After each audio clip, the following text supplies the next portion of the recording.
শুভ সন্ধ্যা। Share বাজারের মূল খবর ডেইলি মার্কেট আপডেটে আপনাদের স্বাগতম। সূচক 14.10 পয়েন্ট বা 0.27% হ্রাস পেয়ে 5,254 পয়েন্টে ফিরে আসে। বাজারে লেনদেনের পরিমাণ ছিল 4.63 কোটি টাকা, যা আগের দিনের তুলনায় 23.68% কম। শিল্প খাত থেকে খান ব্রাদার্স, পিপি ওব্রেন ব্যাংকিং খাত থেকে আইএফআইসি ব্যাংক এবং শাহজালাল ইসলামী ব্যাংক, ওষুধ ও রসায়ন খাত থেকে বেক্সিমকো ফার্মাসিউটিক্যালস এবং স্কয়ার ফার্মাসিউটিক্যালস আজ সূচকের হ্রাসে মূল ভূমিকা রাখে।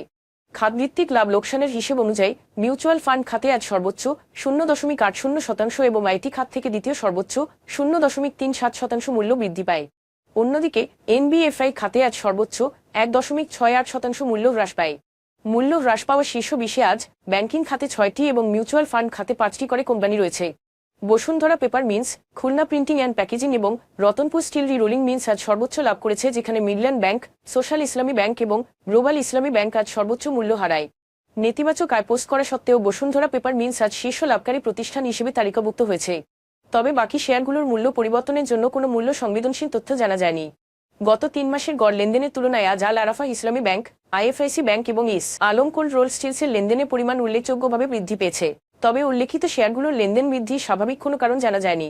আজকের শীর্ষ দুটি সংবাদ: গ্যাস সরবরাহের ঘাটতি রোধ করতে সরকার মার্চ মাসের প্রথম দিকে সরাসরি ক্রয়ের মাধ্যমে স্পট মার্কেট থেকে তরলীকৃত প্রাকৃতিক গ্যাস এলএনজি আমদানি করার সিদ্ধান্ত নিয়েছে।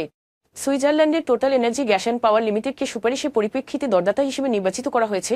প্রতি million British thermal unit MMBTU এর ইউনিট মূল্য $16.43, যার মোট মূল্য ভ্যাট এবং কর সহ 787.99 কোটি টাকা নির্ধারণ করা হয়েছে। এই আমদানি ছাড়া দৈনিক গ্যাস সরবরাহ 900 MMCF থেকে 600 নেমে আসবে, যা বিদ্যুৎ উৎপাদন এবং সার উৎপাদনের উপর প্রভাব ফেলবে। ঘাটতি রোধে এবং কারখানার জন্য স্থিতিশীল গ্যাস সরবরাহ নিশ্চিত করতে সরকার সরাসরি ক্রয়ের বিকল্প বেছে নিয়েছে।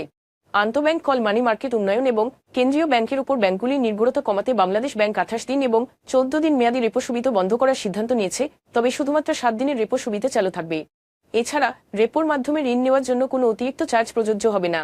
রাষ্ট্রায়ত্ত ও বেসরকারি ব্যাংকের নীতি নির্ধারক এবং কোষাগার প্রধানদের সাথে এক বৈঠকে এই সংক্রান্ত সিদ্ধান্ত গৃহীত হয়। আজ এ পর্যন্তই। আগামীকাল আবার আসবো শেয়ার বাজারের নানা আপডেট নিয়ে। ধন্যবাদ।